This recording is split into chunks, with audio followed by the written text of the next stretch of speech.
Welcome to the Family Law Growth Podcast. We interview the nation's fastest growing family law firms to get insights on what is working today. We leave no stone unturned, from intake to the biggest mistakes they've made while scaling to multi-7 figures and 8 figures. I'm your host, Elliot, co-founder of Empirical 360. Let's dive into the episode. All right, so welcome to another episode of the Family Law Growth Podcast. I am joined by the one and only John Cannon. So John is awesome. He runs a firm out. You know what? I'll just let him introduce himself. He'll do it better than I will. John, who are you and what the heck do you do? Well, thank you, Elliot, so much for having me. Really excited to be with you and appreciate everything that your team does in the legal community. So I'm John Cannon, founder and owner of Cannon Associates. We're your fierce advocates for families and freedom in Oklahoma. We represent families going through the justice system and also families going through divorce across the state, but we primarily focus on central Oklahoma, Oklahoma City, and surrounding areas. Nice. So there you go. You heard it from him. So John, can you give the audience an idea of like the size of the firm, kind of like the split of family and criminal? Like, give me like an idea of the operational makeup, revenue, whatever you want to share. Yeah, absolutely. So we started in 2019 full-time, renting a space from a great attorney here in the city. And at this point, we have 50 employees. We've got a pretty even split between family and criminal defense. It's always that 48% one way, 52% the other way in revenue in our P&Ls month after month or year after year. And right now we're at just over $7 million run rate for the year.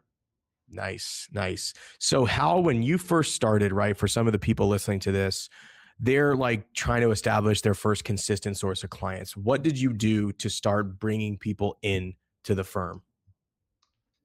Yeah, so I was an employee for a long time, and I thought my future was going to be this, then that, then that, then the other. And, you know, some of God's greatest gifts are unanswered prayers, as a fellow Okie, Garth Brooks, once said.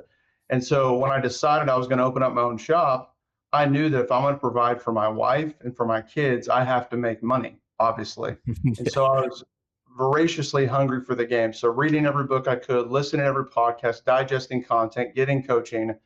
And I found that if you give value, you get value back was kind of a centerpiece of my mindset on marketing. And so I tried my best to succinctly give away the farm. So I wrote tons and tons and tons of content that took one pain point or one issue, one case type, and gave my perspective as a practicing attorney of, you know, almost 10 years at that point, how to solve or how to address that issue. And then I just kept writing content after content after content piece. And then my wonderful tenant, or my landlord, who still has a great practice here in the city, he said that I needed to move out and get my own space. And so I've always found that if you give, you'll get more back and then some. I liken it to Christmas morning. It's more fun to see people open gifts that you give them than get them yourselves. And so I found just giving away all insight, all information has a huge return. And to this day, even with working with the amazing team at Empirical 360, we still have a massive amount of customers that come from organic content because we're giving them value. That builds that know, like, trust channel. And then when people trust you, they consider engaging with you. So you've always been then like a heavy inbound junkie, pretty much, starting with writing, I'm assuming blogs, Yes, stuff like that. And then so you just started straight digital. You didn't necessarily go the referral route, or did referrals play a part in that? So I definitely have always tried to build on relationships that we have, but it is the opposite of old school. So old school is what almost all law firms, to my knowledge and experience, do is you step out there, you build relationships that eventually turns into referrals. And I was honestly scared that that wouldn't be enough to pay for my family's life. So I knew I had to get after something, and just found time and time again, I'd write a blog post that gave valuable insight on how to go through divorce as a father, or how to face drug trafficking charges, or homicide charges, or DUI charges in Oklahoma. And lo and behold, that blog would post, and then within a week, we would get a call about that piece of content. And so it had the investment of my time, but it was very fruitful. And so we've perpetually tried to do that. At this point, I think people like to watch more than read. So we're trying to do that with lots of video content, hopefully a podcast at some point, which I know, Elliot, you and I have talked about before. But And you don't have to reinvent the wheel. Like, I got inspiration from lots of law firms across the country on what Google thought was very valuable content, and now what answer engines think is very valuable content. And so you don't have to just sit down with a pen and quill and a candle and start pontificating on the law. Go get inspiration. If the Supreme Court can be inspired by previous justices and circuit courts for what they decide to write, you as a law firm owner can absolutely be inspired by other lawyers for the content you write. Love it. So that's you're actually probably the first I've talked to that was like, I went straight inbound. Let's go. So how long did it take you to get to your first million? That's a mark that a lot of people want to get over. And was it all just like digital, like inbound stuff that got you there? Yeah, so I think the primary driver was the organic digital at the first level. And then very shortly after that, tried some different platforms, 4-letter directories that I don't have to name that I was not happy with, and longer 7-letter directories that I wasn't happy with. So I found that the Google ecosystem was a big driver. And I found the more and more we optimize those funnels. So one pain point, one question, one avatar. And it took us a really long time to do any of that, but that became very fruitful. But the organic content has always been a primary driver. I think 2022, maybe when we crest, it was either year 3 or year 4 of the firm that we crest the million mark. And then we've grown by at least $1 million in revenue every year since. So last year did 5.5, and this year on target for at least 7. So I think it's always the marketing machine thinking, where is your audience? How can you give value to your audience so that you build top of mind awareness? And also, if they're in the crux, like that bottom of the funnel, they need to address something. They've gotten value from you. They've read testimonies of clients for you, and they feel like maybe I can trust this office to deliver on this thing I'm really worried or scared about. Nice. It's funny that one problem or one pain, one problem, one avatar. Do you know who Jason Fladlin is? He's like the webinar master of the world. I was listening this morning. He said that exact thing. Like, I was like, oh, well, I mean, I thought maybe you heard him, but yeah, he sold like $500 million in live launches. So you have an outrageous amount of reviews. Was that a part of it, I'm assuming? And how did you gather that many? Especially what's interesting is because we work with a lot of family and they'll have criminal as a side option, right? They feel that criminal is impossible to get reviews for, because who wants to go on there and say, well, man, he did a bang up job on my sexual assault case, right? How did you get so many reviews? Like, what is your strategy there? Yeah, absolutely. And part of that was being just a student of the game, right? Like listening to different thought leaders, reading books by different providers. And time again, I saw the mention of testimonials builds that know, like, trust. It gives people confidence. And the search engines like it too. They like branding. AI likes branding, or, value drivers. So I knew that I had to generate reviews. And a thing that pretty early in the process I recognized is that if I make the customer the hero in the story, they're much more interested to be in the story itself. And so when we got to a great point in a client's case, it could be getting them out of jail on a reasonable bond. So early in the case, it could be helping them understand their problem. It could be doing well at the temporary order hearing on their divorce case. It could be them getting to see their kiddo in a positive way they hadn't for months based on the toxicity, or mom not letting them see the kid, or an outcome of the case or resolution. Like all these different points in the process, you take a high point for the client. I thank them for their trust. Early on, obviously, it was just me, but try to get the team to thank that customer for trusting us with this important thing. Told them that there's other people out there that are scared, that don't know what to do. And if they're able to read you saying something about your experience with us, it might give them confidence that we could be someone to help them. And also told customers how beneficial it is that, my family relies on this business to put food on the table for my children. And all the things that now, all of these employees rely on me to generate enough revenue to take care of all the things that they and their families need. So just making the customer's family recognize that they can be the hero for me, for my team, for other people that are scared or searching out there. And on the criminal side specifically, I told them you do not have to specifically mention the case type or details of the case. If you can talk about your experience, like how you were treated and how you were heard and how you understood what was going on, that by itself is super valuable. Also, make the barrier to entry super low. So we would email them a hyperlink to the Google business profile so that they could quickly leave their review, and then also just follow up on that. So there's different platforms that can help with that, but I found letting them know how important it is, how easy it is, how much it's appreciated was big.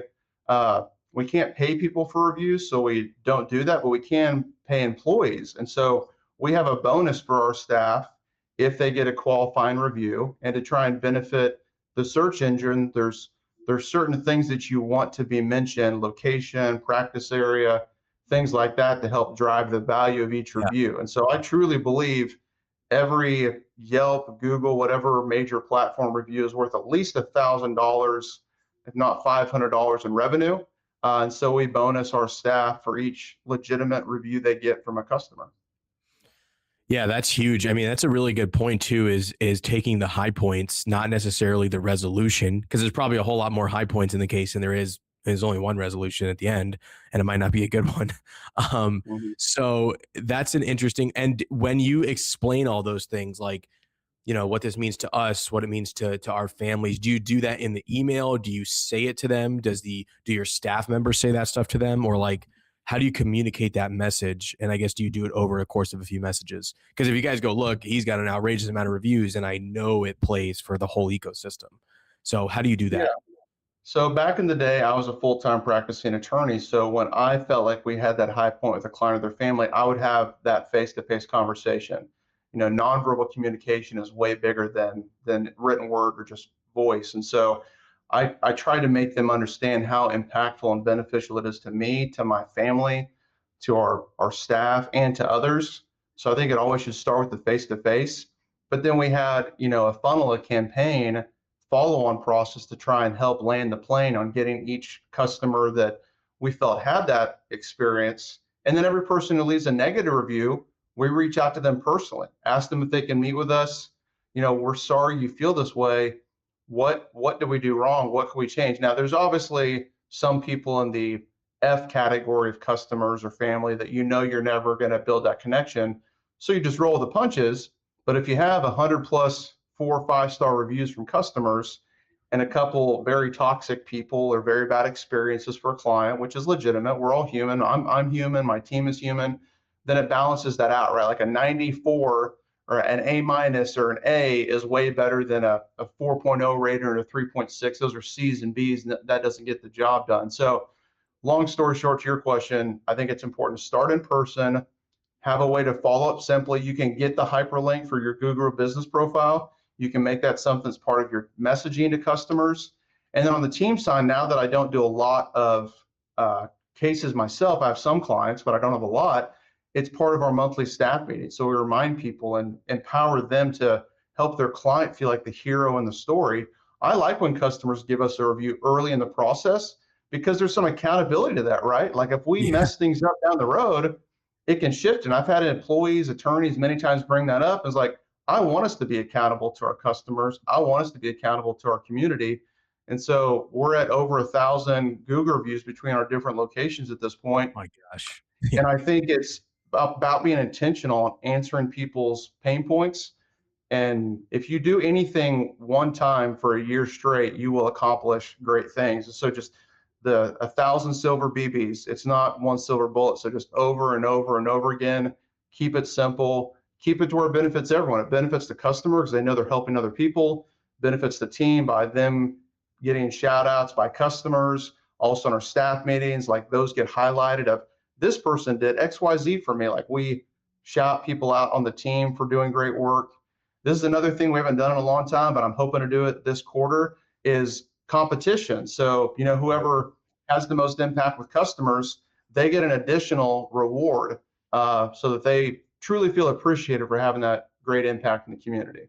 Oh yeah. Yeah. I mean, and again, A, that was a lot of good tactical information. And B, this, if you can tell, John takes it very seriously. And it is like, it's not a silver bullet, like he said, but it's pretty close. If you have a lot of reviews, it can change your firm because those are all free leads you're going to start getting, right? So I would say that if you implement one thing from this episode, maybe that's the one. All right, I hope you're enjoying the episode. So if you are struggling to grow your family law firm and you would love to be in the room with other 7-figure and 8-figure family law firms, like some of the guests we have on this podcast, go ahead and click the link in the description and you can learn about our workshops that we do. So we do workshops every single quarter with family law firms where we dive into marketing and non-attorney sales specifically for family law firms.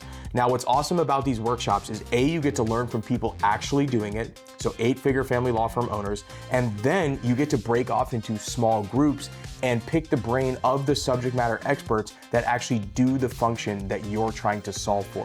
So if you want to come to one of our workshops, go ahead and book a call. We'll chat about it. I'll let you know when the next one is and see if it's worth coming out to. When you started the firm, you got over the million. What was your mindset around being a lawyer versus being like CEO? And like, did you always know you wanted to run a big firm and eventually get out of the day-to-day? Or like, what was that like for you? I love the mindset of tell God your plans if you want to make him laugh. So time and time again, my life has changed, sometimes in valleys, sometimes in peaks, but just recognizing like what today can I do, Lord, and be present in the moment, I think is a really powerful piece. And so I thought that I was supposed to be a doctor and that I didn't want to do science anymore. After I did all the prereqs in college, which was awesome, then Yeah. I was definite I was going to be a corporate attorney. That didn't pan out. First summer of law school, fortunately, didn't pan out. Then I got obsessed with cops and robbers. Like, man, the ultimate is I'm going to try and be a U.S. attorney. And then as a prosecutor, I got shot down twice to be a U.S. attorney. Then I became a public defender. Like over and over and over again, like my plans changed. And so I think being flexible, adaptable is important. And so it was a long time that I thought, man, if I can just take home at least $85,000 a year, that can provide for my family the way I never did as a public defender, as assistant attorney general. And then as we grew, it was, man, what's the next opportunity? And can this be more than me just practicing law? Can I just handle the types of cases I want? Which there's been lots of times I've not done that, which is, flaw of mine. And then it got to the point of, wait, this law thing can be a business. And then over time, gradually figuring out who I could be to that business. I can be the master of my fate. I can be the captain of the destiny of my business. And so now, like I've got an identity I'm still clawing to get to of being the CEO, the person that runs and is just responsible for my law firm. And there's still lots of hats that I wear, and I get frustrated or upset at myself sometimes for wearing hats that I know are not supposed to belong to me. But I think it's important to recognize that it's a process. I have a personal problem of wanting to conquer Rome in a day. Well, Rome wasn't built in a day. And so I think it's important to give yourself some grace, do an annual business plan, have a 3-year and a 5-year target in that, and then gamify that down to, okay, what are quarterly goals? How can I do some tactical things every week towards those quarterly goals while you still have to be in the suck? I mean, I'm going to court this afternoon. I've got lots of lawyering that I still do, but I'm trying to make more and more space and time for the things that I believe is the role I'm supposed to have in my firm. Does that answer that question? Oh yeah, for sure. And I want to dig more into that, but it just also it shows how much you care about the business if you're still willing to get in there and get your hands dirty, right? Like you're not, and I think there's power in that because you can't really, get jerked around by anybody because you know the game. So when did you feel like those shifts happen and what shifted your mindset around, well, I'm a lawyer now and this is great. Oh my gosh, maybe I could run a bigger business and I could hire people to own this responsibility or that responsibility. Like what were those key moments for you? Or was it just like you just put one foot in front of the other and it just kind of happened? Yeah, I think having a scaling roadmap or a sense of what different gates or levels are. I have a coach that I still know and love that always said new level, new devil. But recognizing that whether you go by revenue or whether you go by staff size, I think staff size is a even better metric than revenue. It's what changes at different points. So if you're going to absolutely have marketing, reception, intake, sales, operations, productions, financial, overhead, staffing, and some other things, like if all those things exist, but when you get 3 or 4 people, you don't have to be the receptionist. And then when you get 5 or 10 people, you don't have to be a paralegal. And then just getting clarity on what the organizational chart looks like what are all the seats that every business, but also every law firm is going to have, especially a B to C, we're serving individual customers, and then just gamify that. Like, where am I at now? Where am I trying to go? What's the constraint that needs either a person or process or a tool to resolve that? And I didn't know any of this stuff 6, 7 years ago, but constantly being a student of the game, like I think about, my dad's passed now, but he was a surgeon. Well, he grew up in Fox, Oklahoma, that's poorer than dirt. And his dad was mad because he decided to keep going to school, and then he went to college, and then he went to medical school and the GI Bill after Vietnam. But like, he was constantly a student of the game of being a physician. And so he eventually became a general surgeon. But he grew up poorer than dirt in rural Oklahoma. But when you decide I'm going to be a student of whatever, and I'm going to continuously more and more knowledge and question things, like, you will just perpetually get better. And so I think the person I am now is probably far afield from the person I'll be in, 2, 5 years. But just don't settle for where things are at. I truly believe nothing is stagnant in life. You're either becoming a better or worse father, husband, leader, lawyer, friend, person of faith. Like, you name the characteristic, we're always getting better or worse at things in our life. And so I'm just trying to be passionate about filling that space with positivity and working on getting better at stuff, because I know myself and I can easily slip into the negative side. But if you fill those spaces with how can I grow, how can I get better, how can I make this firm better, you suffocate out the opportunity for negativity. And so we've had lots of negative times. We've had coups at the firm, people leaving, toxicity. But I think when you fill that space and fill your team with positive energy, then it kind of takes care of itself. I love that, because I'm very big on, like, one of our core values is relentless pursuit of perfection. I stole that one from Disney, but it's like always getting better, right? Always trying to push the envelope. And so it sounds like for you, it was just kind of like an evolution of your character. Like, first, I'm a lawyer, I'm going to be the best at this. Oh, well, now I got to figure this out. I got to figure that out. And then ultimately now you're like sitting in this, bigger law firm. Was there like did you see somebody, or was it just, you just continued to improve yourself, or like any coaching groups? Because those tend to break some beliefs on what's possible. What would you say was a belief breaker for you that I could run an 8-figure firm at some point? Yeah, I think it's important to who you surround yourself with. I really believe they're culmination of the people that we spend time with. So I love the opportunity to have fellowship, learn from you, your brother, the folks on your team, because that's, I think, high level mindset, high level folks. But other organizations too, how do you spell love? TIME. So I think where you put your time really matters. So I think it's important to have people that are a few steps behind you, because it's fun and it's great to be a coach and be, help others. I think it's great to spend a third or some of your time with people at your level. And I think it's great to spend a third of your time or some of your time with people in front of you. And so now there's kind of a champagne problem of the folks out in front of me. It's largely people like in a specific part of their firm or their business, they're crushing it that we're not. It's not necessarily a lot of opportunity to meet with people with 100, 150 or more employees or staff. So I don't know if that directly answers your question, but I Yeah. think it's important, like, where we spend our time and energy. And I was so hungry that I found different coaching groups, different resources. I've tested a number of them, and most of them have eventually fallen short for wanting of, adding value. But I think it's really important to have coaching. Like, everybody, I think, benefits from coaching and mentorship. I liken it to, the World Cup is going on. The highest level football or soccer players, which is what they really are, soccer players in the world, they have coaches. They have people that are helping them be better and better. And I think if the world's greatest athletes, Olympians, NBA, if they need coaches, we certainly as law firm owners need coaches. Yeah. And, I think it's okay too, right? Like, some people, I feel like, stay in these groups and it stagnates them at a certain point, but education is designed to graduate you, right? And so it's like, oh, well, I've now graduated to the next level. So a lot of the listeners, right, they're in this point, and you kind of alluded to this earlier, of they're stuck, right? They're stuck at whatever revenue level, but they're doing a lot of lawyering. They're also trying to run the business. And it's like this impossible position of, how do I possibly grow and take on more work when I already have too much work, but I need the work to hire more staff? How do you reconcile that? How do you break out of that level? Or like, what did you do to break out of that level? Yeah. And I've been truly blessed. I mean, there's been struggles, obviously, but I've had a pretty great run of things so far. But it's the perseverance, right? Like never giving up, never surrender, always keep fighting each day towards a goal that you've designed. And when that goal shifts, redefine the pathway or the strategy to get to that new goal.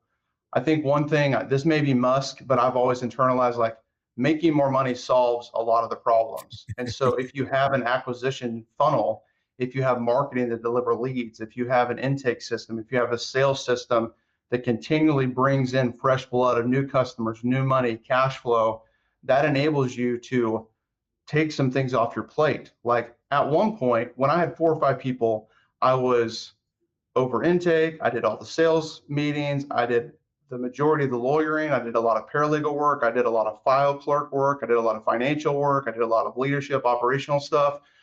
But figuring out if whatever law firm is listening to this, if I currently have 15 roles in my firm, which there's at least that for most organizations, which of those do I sit in? Which of those do other people sit in? And which could be replaced by the least compensated, most competent person?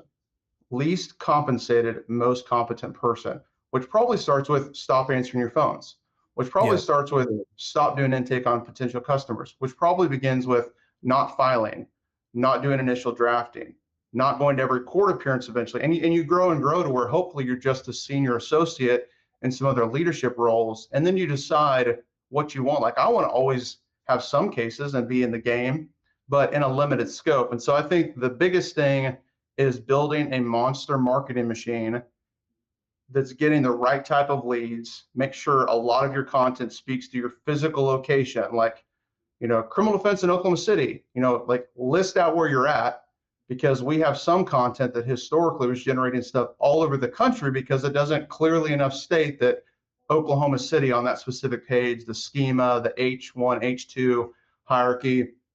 So I think if you build a marketing machine that gets your content in front of your avatar or your 2 avatars, and you continually build and build and build on that, that will give you the cash flow to have the bandwidth to hire reception, intake, sales, legal secretary, interns, paralegal, junior attorneys, and eventually you'll bring on operations people and HR people and management people.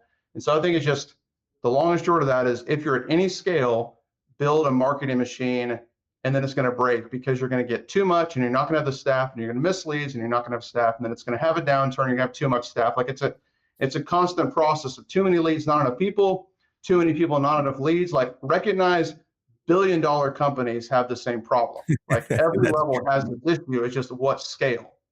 That is so true. Yeah, that also gives you can give yourself some grace there on like, look, everybody's got this problem, but it's funny, right? Because I always visualize it as like sales and new business coming in as your get out of jail free card. Like if that's happening, you can dig yourself out of a hole because you have this predictable engine. And so I'd like to switch and get a little tactical on the marketing and sales side, because that's generally like what this podcast is all about, right? So if you're stuck and you're like, well, dang, this is really tough. You already said you kind of built an inbound machine. What types of marketing, like what does your marketing look like right now? I know you do some cool stuff with the Thunder. I know you do some cool stuff with like, you do a lot of cool stuff. So what all are you doing to build this machine? Yeah. So as a lawyer, I'm going to divert and then answer your question. So first and foremost, get a receptionist, even if that's a digital receptionist at first, like stop answering your phones. That is the biggest game changer to start with. That's the first thing I did. It was a game changer. So start there. If you're not there already, stop answering your own phones. Promise you can build a system for them to 90+% of the time handle it the right way. On that question, like the marketing engine has changed over time as we've grown. We've killed campaigns. We've added new campaigns. We've had months or seasons of cash crunch based on campaigns not working or not enough data or clarity on them. But this is what my current what I'll say is start with direct target marketing only. Like only do stuff that is going to get straight in front of the eyeballs of potential customers.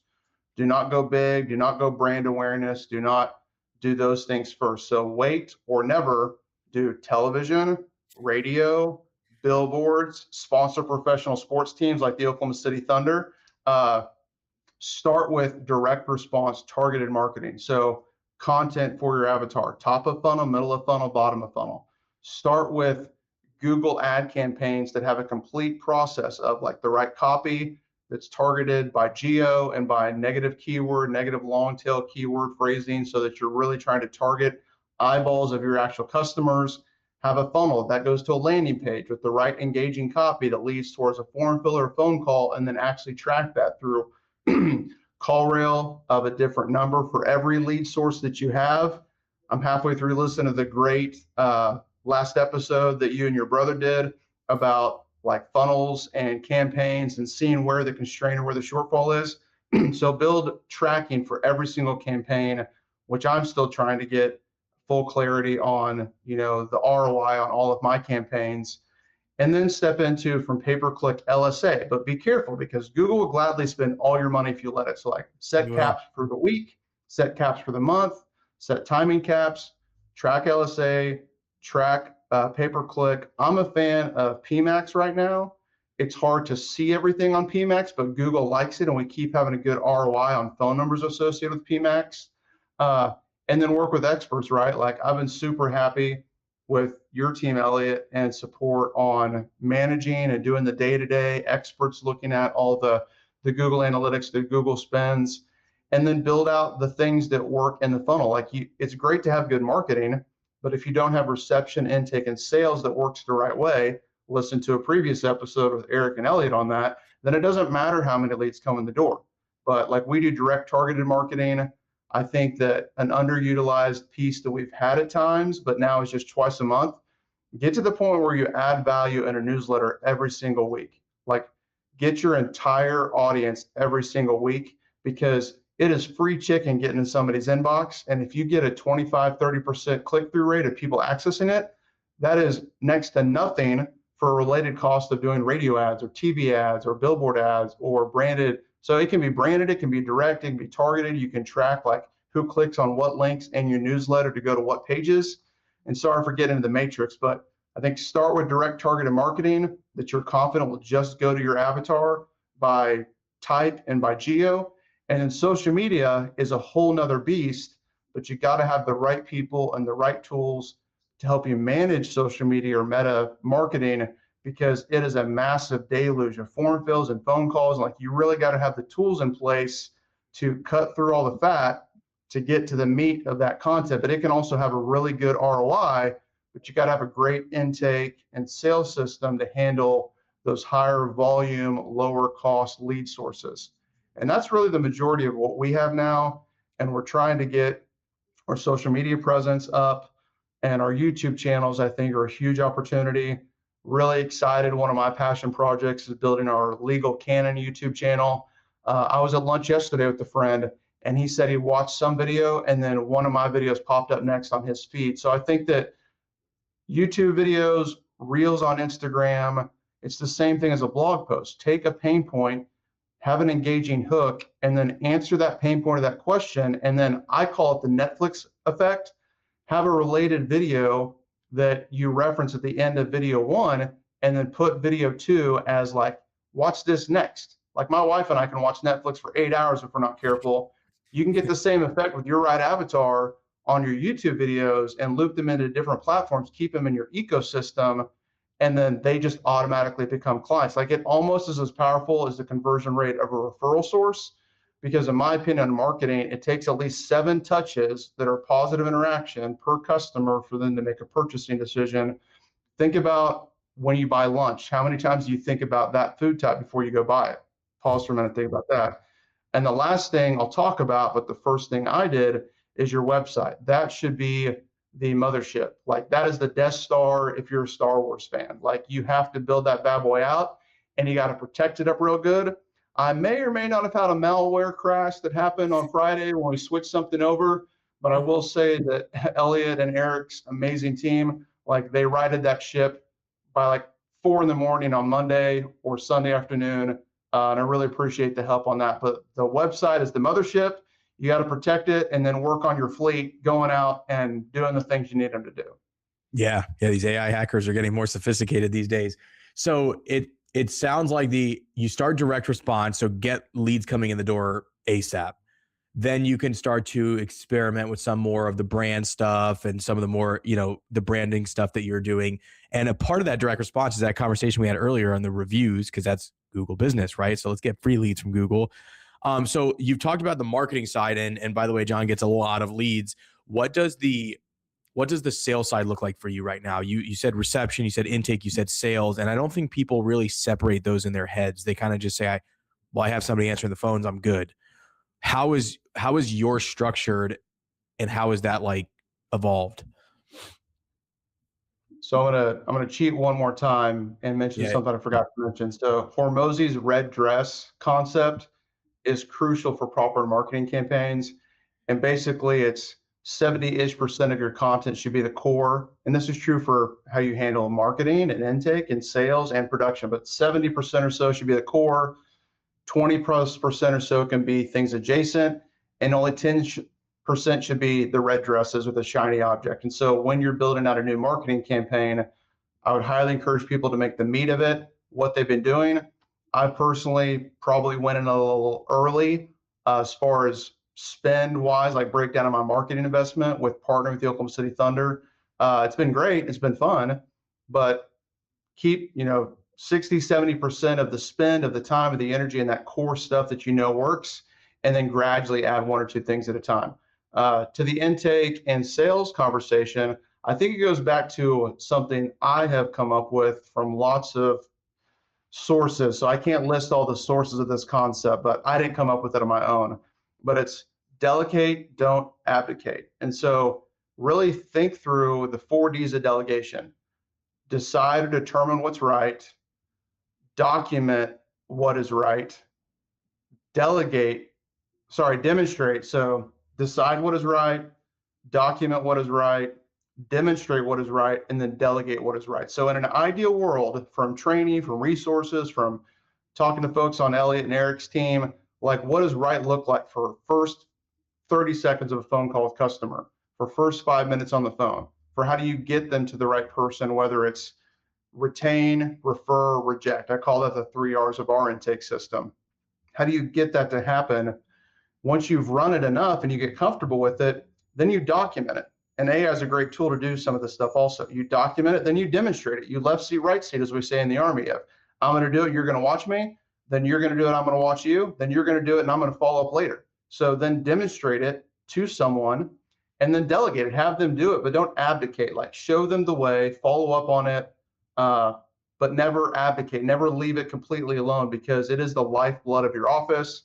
I try to routinely tell the entire team in meetings, at retreats, on monthly staff meetings, and emails that our reception team, our intake team, is the shield, the protector, part of the heart of this office. And if they don't continue a positive experience with every person they interact with, then all the things we do before that are for naught. And so I think it's really important to decide what you want your intake system and your separate sales system, because they're two separate things, what you want it to be like. Then you run the 4Ds of delegation and never abdicate. But you can delegate more and more authority by eventually having leadership in place, that middle level management, which is a 25 plus, 30 plus staff members that you start to get that middle management. And we're trying to up level our current leadership team through training and resources, so they're more and more comfortable on them owning systems, they being who's in charge of that delegate, don't abdicate process, so that I can get, and my number two can get more and more removed from lots of day-to-day things. Does that speak to what you're asking on? Super helpful, honestly. I mean, that was a lot. And so on, what does your system look like now? You have some intake people, you have some sales people. What's the difference, and how?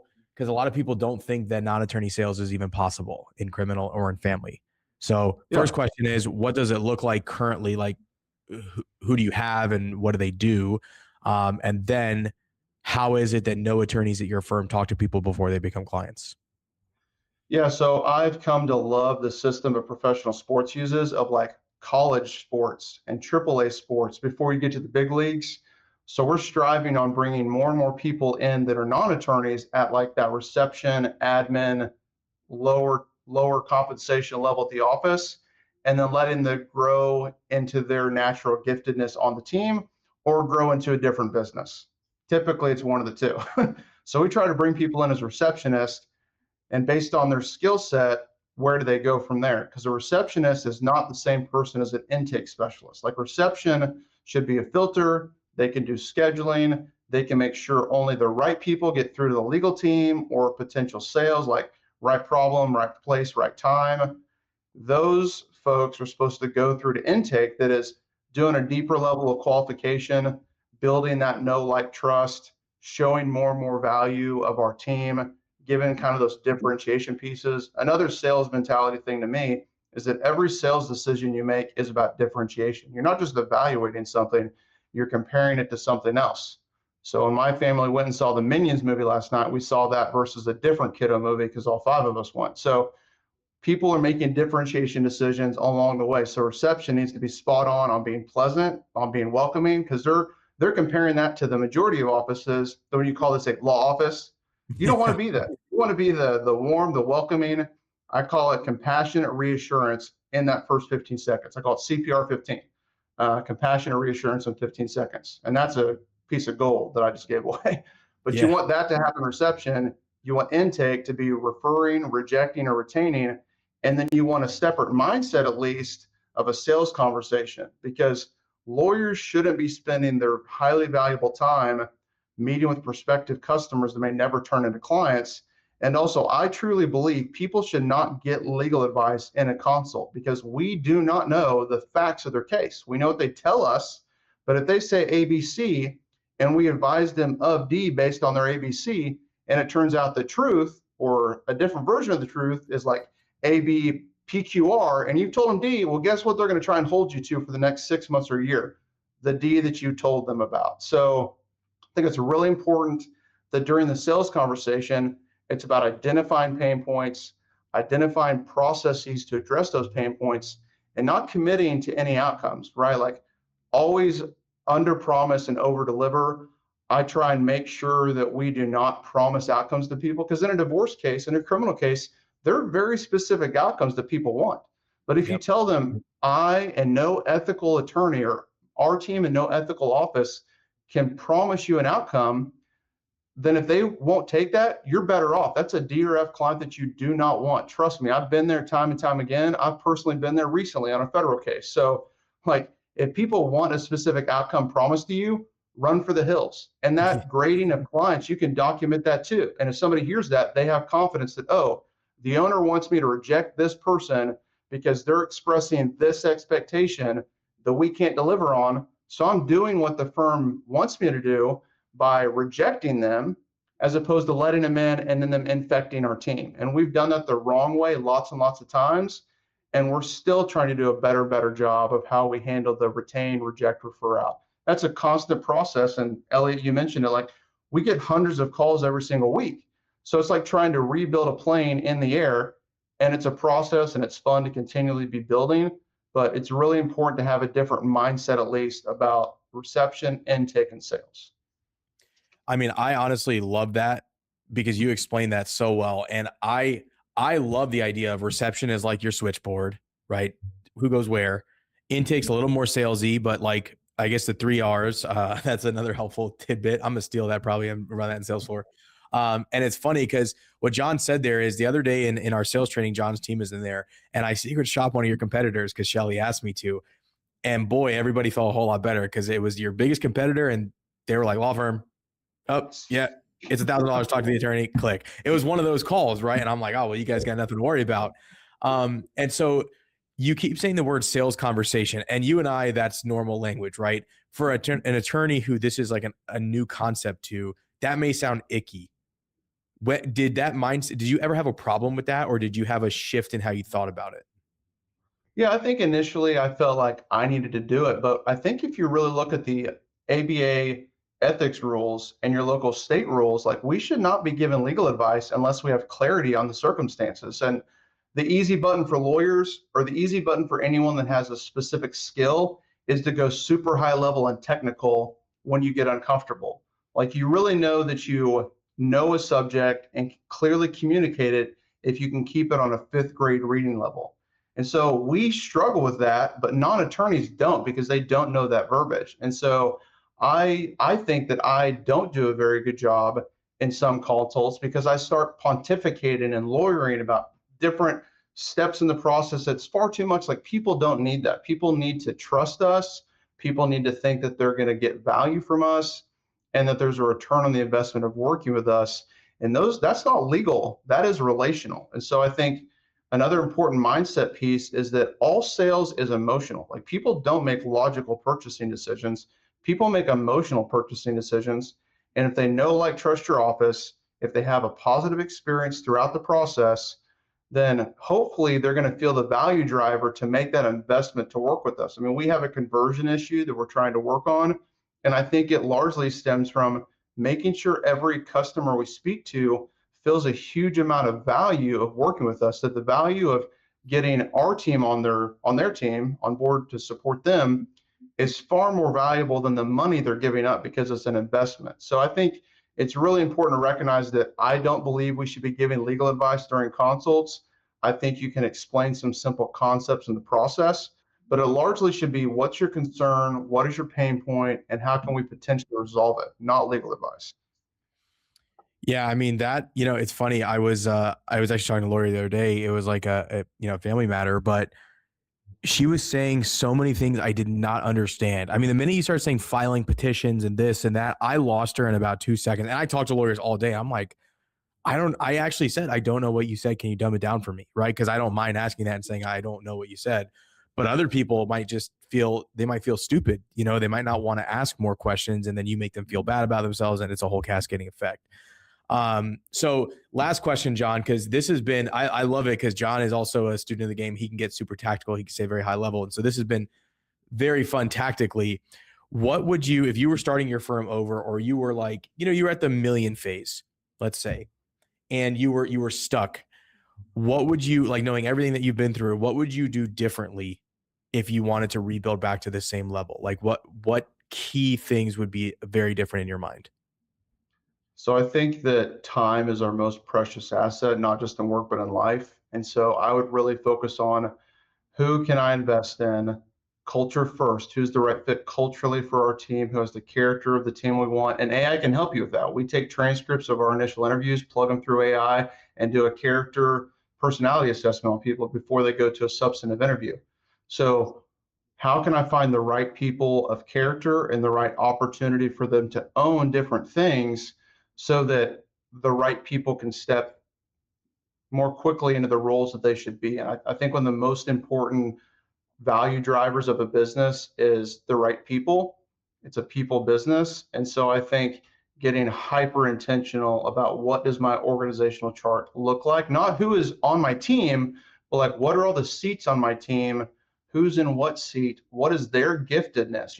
Everybody's going to have 2 or 3 jobs. What are they most gifted at, which is what they're going to enjoy the most? Read The 6 Working Geniuses. That book changed my life. But identify what their skill is and try and funnel them towards that, and then find other people with the right skills and passion for those different roles. I think handling the people business is the most important thing to grow in the best, fastest, healthiest way. Because if you have the right people and the right culture, then the sky's the limit. You can just pick what you continue to grow, and also make it something you're passionate about. Like, I spend more hours working on this than I spend with my children. And my oldest is going to college soon, and I'm going to spend more time with him.